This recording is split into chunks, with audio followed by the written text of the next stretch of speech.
Buenos días, ¿qué tal? Me propongo compartir con ustedes la historia de este trabajo de investigación que hicimos gracias a la Universidad de El Salvador con el ingeniero Sangari, el licenciado Federico Arias Carballo y la licenciada Corina Rodríguez. Fue un trabajo que resultó muy interesante.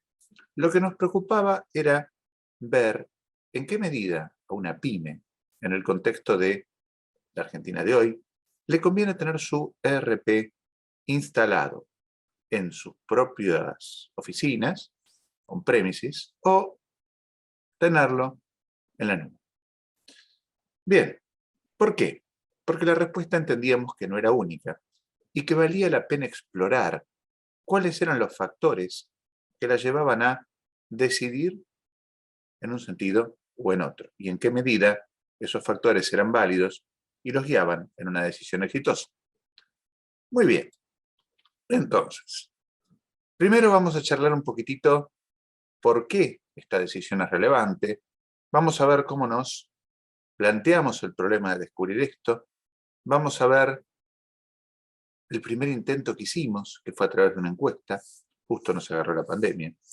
Luego tratamos de extraer contenido de las pocas encuestas que teníamos recurriendo a minería de texto sobre lo que eran las preguntas abiertas de la encuesta.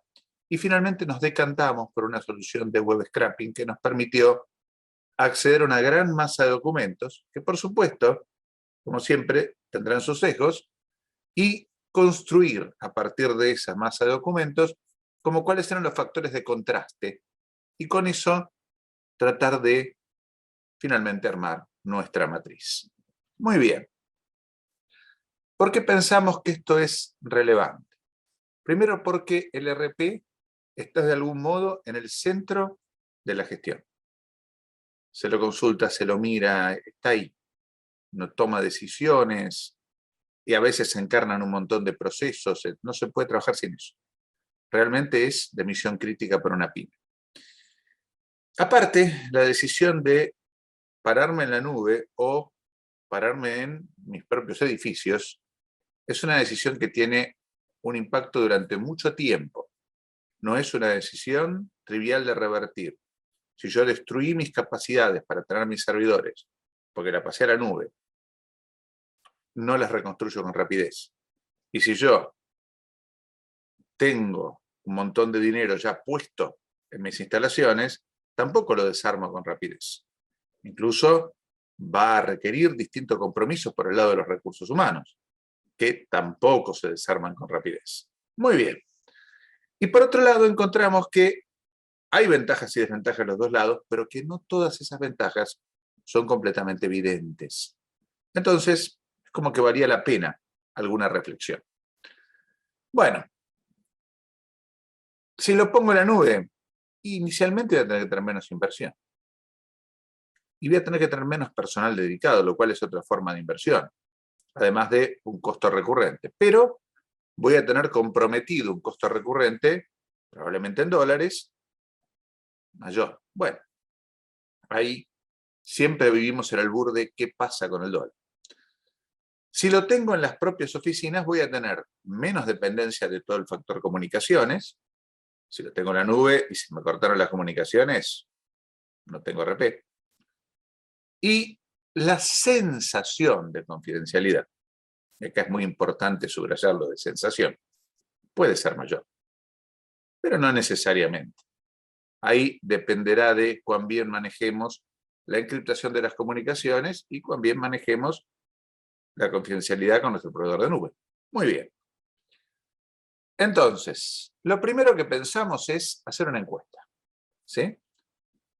Armamos una serie de preguntas cerradas, una serie de preguntas abiertas. La idea era, con las preguntas cerradas, poder ver qué les había importado más a los que habían tomado la decisión con la nube, a los que habían tomado la decisión on-premises, y qué tan contentos estaban con su decisión. Bueno, y luego la idea era volcar esto en una matriz que nos permitiera ayudar a decidir a una nueva pyme. Fantástico. ¿Qué pasó? Tuvimos muy pocas respuestas. tan pocas, que me da vergüenza mencionarlo, pero claramente en la zona de la irrelevancia estadística. Entonces uno dice, ¿de qué nos disfrazamos ahora? Bueno, tratamos de, sobre las respuestas que estaban en texto libre, ver si encontrábamos algún sentido aplicando alguna técnica de minería de texto. Un poco volcamos el resultado como nubes de palabras, a ver qué palabras se repetían más entre los que estaban de un lado o de otro de la decisión. O sea, los que estaban on-premises o los que estaban en la nube. Muy bien, pero nunca podemos escapar al tamaño exiguo de la muestra. Esto nos dejó una idea, pero con mucha duda. Muy bien. Entonces dijimos, queremos tener mucho. Queremos ser ricos en datos, no pobres. Reacciones de la vida. Entonces agarramos y nos fuimos por el lado de web scraping. La idea era hacer una búsqueda, tan abierta como Google lo permitiera, de documentos generados en el mismo rango de fechas, para tener algún tipo de uniformidad, documentos distintos que no se repitieran, que hablaran sobre instalaciones en la nube y que hablaran sobre instalaciones on-premises de ERPs. Muy bien. Hicimos un programita, ese programita le pasamos la instrucción de buscar en Google documentos con esas palabras, con las otras, con lo cual construimos dos corpus, entre los cuales íbamos a tratar de encontrar el contraste. El contraste entre los que han venido por la nube y los que habían estado on-premise. No podíamos buscar el contraste entre éxitos y fracasos. Por una razón triste, simple y trivial. Los fracasos no se publican, en general. Entonces, para decirlo de una manera más académica, estaba sobrerepresentado el éxito. Bien. Pero todavía podíamos tratar de rastrear cuáles eran los factores que distinguían a los que hablaban de instalaciones en el sitio y a los que hablaban de instalaciones en la nube. Muy bien. Hay dos dificultades. Primero, tuvimos que limitar temporalmente las búsquedas a lo publicado durante periodos comparables para los dos corpus, y el otro es que la API de Google tiene cierta tendencia a bloquearse cuando uno es demasiado insistente. Google dice, no me embromes. Y bueno, por 24 horas nos hace esperar. Así que esto, hasta que se pudo sintonizar, llevó su tiempito y sus amarguras. Pero es trabajo. Con esto obtuvimos los que llamamos los factores de contraste. ¿Qué es esto? Son los conceptos que estaban en un corpus mucho más que en otro. Y eso lo obtuvimos de dos maneras. Por un lado, los que estaban 10 veces mencionados en un corpus y 0 en el otro. Eso nos pareció que era una cantidad importante. O los que la proporción de veces que estaban representados en un corpus era estadísticamente significativo, distinto que en el otro. Entonces ahí hicimos un test de hipótesis, de proporciones, a dos colas, con un nivel de confianza del 95%.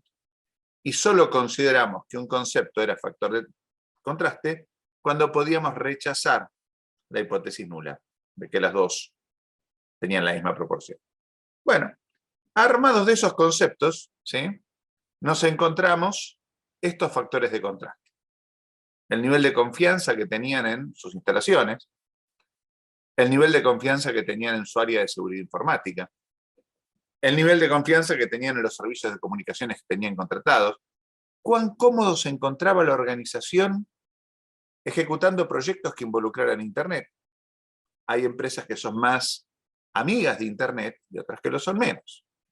Después, hay organizaciones que se sienten cómodas con los proyectos que tienen que ver con sus instalaciones físicas y otras que todo lo contrario.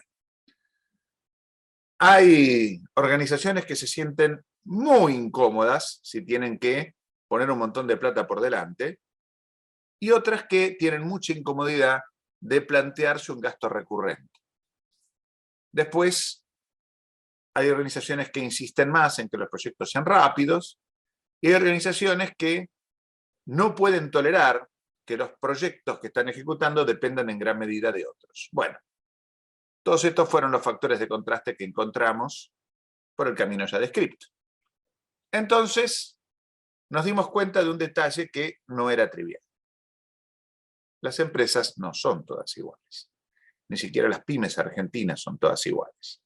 Sino que encaran con diferente énfasis los distintos desafíos. Por ejemplo, hay empresas que tienen pánico frente a desafíos de tipo tecnológico.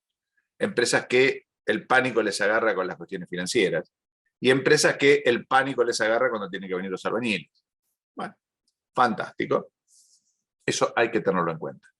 Porque eso va a influir en la forma en la cual pesan los distintos factores de contraste. Bien. Con eso llegamos a armar esta matriz de valoración, la cual tiene, primero, algo que es inevitable. Y es, estoy obligado por la regulación a que las cosas no estén en la nube. Para algunas empresas será verdad, que están obligadas, para la inmensa mayoría no. Bien. Después de eso, para el posicionamiento estratégico, la idea era repartir 100 puntos, normalmente anotando en las dos primeras, este se calcula por diferencia, así que no pasa nada. Y acá venía la valoración de los distintos factores de diferencia. Entonces, la matriz lo que hacía era multiplicar los puntos por el peso estratégico, con lo cual llegábamos a un subtotal. Al subtotal le asignábamos un sentido, cosas que empujan hacia la decisión en la nube, cosas que empujan hacia la decisión on-premises. ¿Sí? -1 me manda a on-premises, +1 me manda a la nube. Entonces, con todo esto llegábamos a este valor y estos valores los sumábamos y llegábamos a una contribución. Dependiendo del valor de esta contribución, teníamos una escala que nos decía definido a la nube, cuando la mayoría de los factores que le preocupaban a esa organización, teniendo en cuenta su peso, la inclinaban por esa decisión. Estaba más dudoso, o sea, inclinado a la nube, inclinado on-premises o definido on-premises. Esos eran los 4 niveles que podíamos darle. Muy bien, muchas gracias. Vuelvo a insistir, este esfuerzo fue desarrollado gracias al Vicerrectorado de Investigación y Desarrollo de la Universidad del Salvador y estamos muy contentos y muy agradecidos que nos hayan permitido la oportunidad de reflexionar sobre estas cosas. Muchísimas gracias y será. Hasta pronto.